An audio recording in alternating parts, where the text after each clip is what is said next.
Maux de gorge, troubles ORL à répétition et si ça venait de votre estomac. Bonjour à vous et bienvenue dans cette nouvelle vidéo. Je m'appelle Coralie Béguin, je suis naturopathe spécialisée dans les troubles digestifs. J'accompagne les personnes qui ont des problématiques de digestion. Ça fait plus de 6 ans que je vous accompagne à travers des formations en ligne ou des consultations. Si ça vous intéresse d'en savoir plus, il suffit de vous rendre sur mon site internet coraliebeguin.com. Bienvenue à vous dans cette nouvelle vidéo. Aujourd'hui, on va parler des maux de gorge et notamment des troubles ORL qui sont très souvent liés avec une dynamique, enfin en tout cas une problématique stomacale. Dans les troubles ORL, très souvent quand vous avez, souvent ça va se matérialiser au niveau de la gorge. Alors là, je vais plus parler des maux de gorge, des irritations au niveau de la gorge, des glaires qui peuvent partir, vous savez, en fond de nez et qui s'écoulent vraiment par derrière.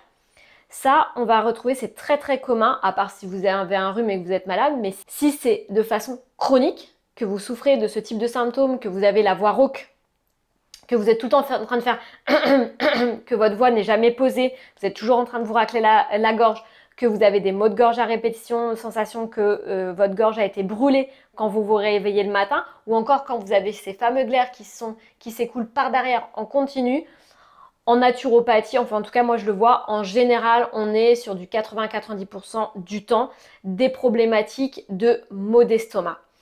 Il n'y a pas très longtemps, dans l'accompagnement, enfin dans la formation sur en finir avec les ballonnements et le ventre gonflé, j'ai eu un monsieur qui avait 51 ans, peut-être qu'il se reconnaîtra s'il regarde cette vidéo, qui m'a écrit parce qu'il venait dans le programme pour résoudre ses problématiques de ballonnement. Ça, c'était chose faite à la fin du programme. Il m'a écrit pour me dire que c'était terminé. Il n'y avait plus de problématiques de ballonnement en 15 jours. Mais il m'a écrit parce qu'il avait des troubles ORL à répétition et que sa plus grande problématique, c'est qu'il avait des maux de gorge à répétition, mais surtout, en fait, il avait une narine qui était continuellement bouchée, la narine gauche, et donc son ORL lui avait proposé une opération qu'il a refusée. Il ne voulait absolument pas se faire opérer. Et ce qui s'est passé, c'est qu'on a mis en place un dosage recommandé avec des compléments alimentaires et une alimentation particulière. Au bout de 3 mois, alors que ça faisait des années qu'il avait ça, au bout de 3 mois, sa narine s'est redébouchée, ses maux de gorge se sont arrêtés et la digestion s'est même encore plus améliorée. Donc quand il est retourné voir son ORL pour faire le point, son ORL était même assez surpris parce que on lui avait jamais relaté qu'avec l'alimentation et un dosage de compléments alimentaires, on pouvait soulager des problématiques chroniques. Donc c'est pour ça on sait très bien aujourd'hui qu'il y a un lien très important entre la dimension des troubles ORL et votre système digestif et souvent ça passe par l'estomac. Alors je vais vous expliquer un petit peu pourquoi plus en détail et des solutions qu'on peut mettre en place. Donc dans les problématiques de troubles ORL et de maux d'estomac, très souvent vous avez une alimentation, première chose vous allez avoir une alimentation qui n'est pas digeste, assimilable.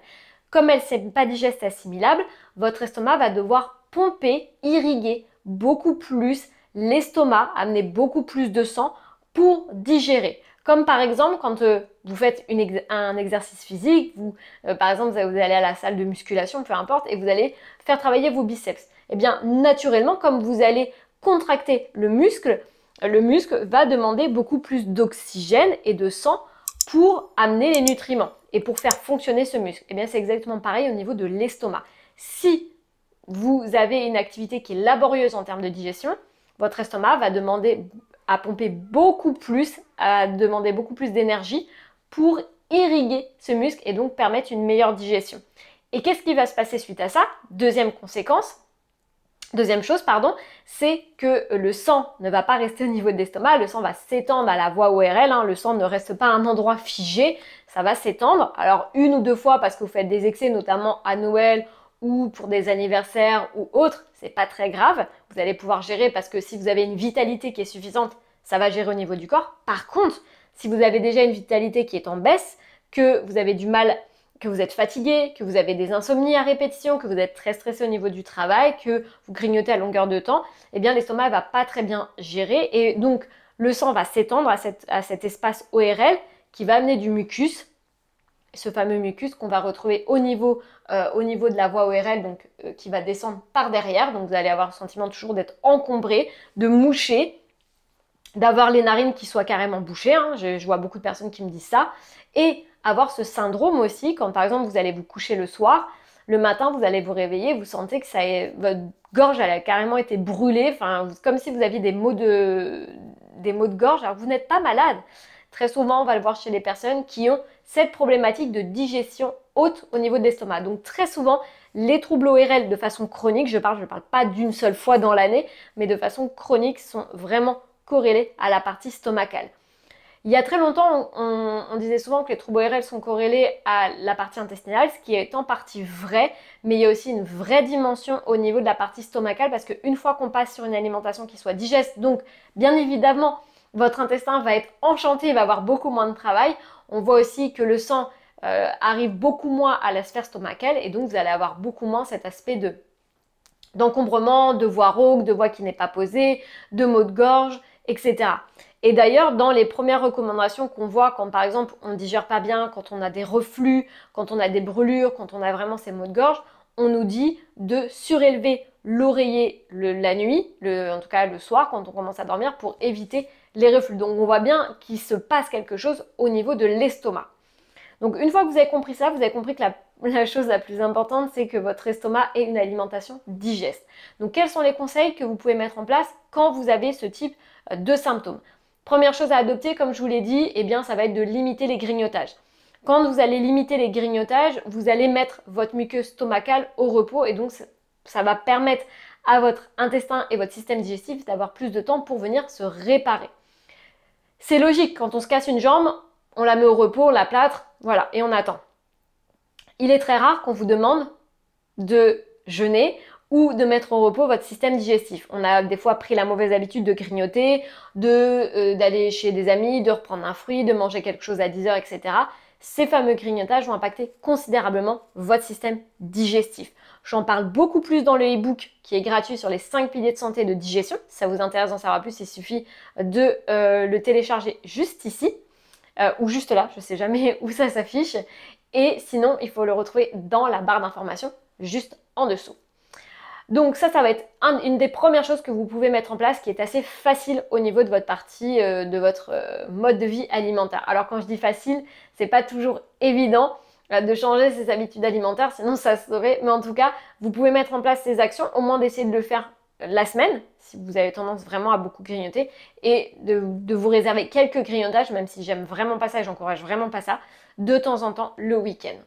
Deuxième chose à faire, c'est d'adopter une alimentation qui soit digeste, donc ça veut dire que ça ne va pas être trop lourd à digérer. Ça veut dire qu'on va éviter les plats industriels, les plats transformés, et puis on va éviter aussi tout ce qui va être aliments gras et lourds.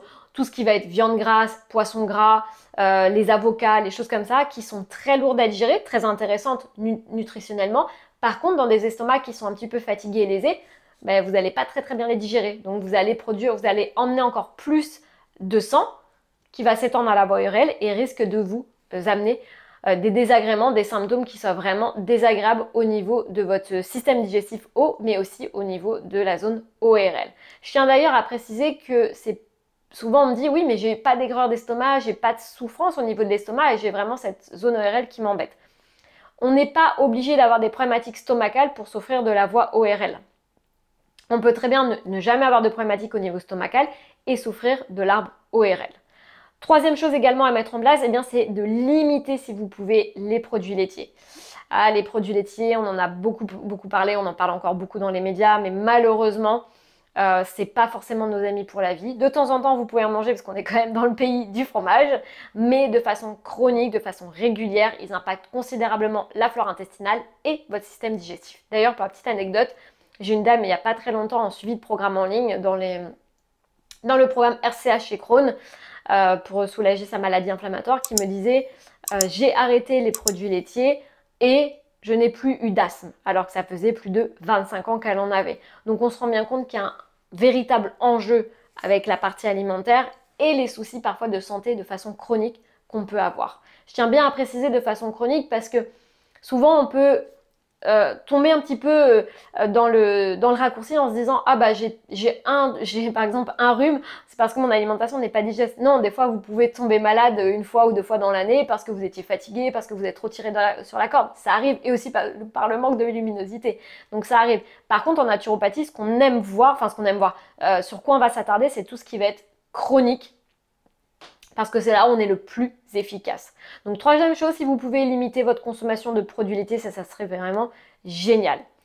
Quatrième chose, eh bien, c'est de mastiquer et de favoriser des temps où vous allez manger dans le calme et vous allez prendre votre temps. Ah oui, alors ça peut paraître un petit peu bête comme conseil, mais je vois tellement de gens et je pense notamment aussi aux personnes qui travaillent, qui sont sur la route ou qui travaillent dans les hôpitaux ou qui n'ont pas de pause le midi, notamment des personnes qui ont des commerces et qui me disent bah en fait j'ai pas de pause pour manger. Parce que je vous entends bien en consultation, hein, j'entends qu'on me dit bah j'ai pas trop le temps donc c'est compliqué. Si c'est possible, essayez de prendre 20 à 30 minutes, c'est vraiment le minimum pour manger le midi et d'être assis et d'éviter de se relever tout le temps. Plus vous allez vous relever, plus votre système digestif va être impacté, moins bien vous allez digérer. Je vous rappelle encore une fois que le système digestif, pour bien digérer, il doit être au repos. Il doit activer le système parasympathique. Si vous êtes en orthosympathique, c'est-à-dire vous êtes debout en train de faire des activités, etc., et qu'en plus vous êtes en train de manger, je vois des personnes des fois en ville qui sont en train de manger un sandwich alors qu'elles sont en train de faire du shopping, en train de marcher.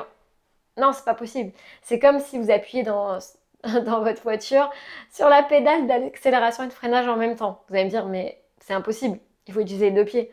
Et ben c'est exactement pareil en termes de digestion, c'est quasiment pas possible. Votre corps va le faire parce qu'il va être obligé de le faire, mais il va peut-être pas bien le faire.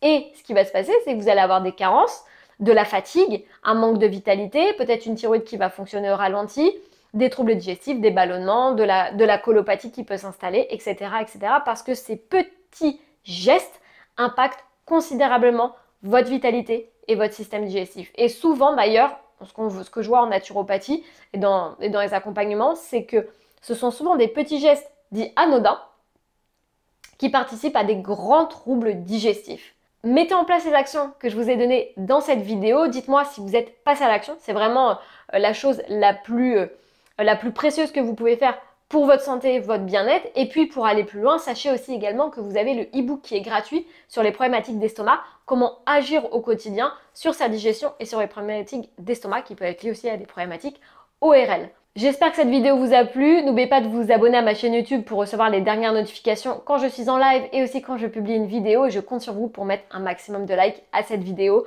Je vous embrasse, prenez surtout bien soin de vous et de votre santé. C'est vraiment le bien le plus précieux. C'est quand on le perd qu'on se rend compte que c'est vraiment un bien très très important. Donc je compte sur vous pour mettre en place les actions. Et puis je vous dis à très vite dans une prochaine vidéo.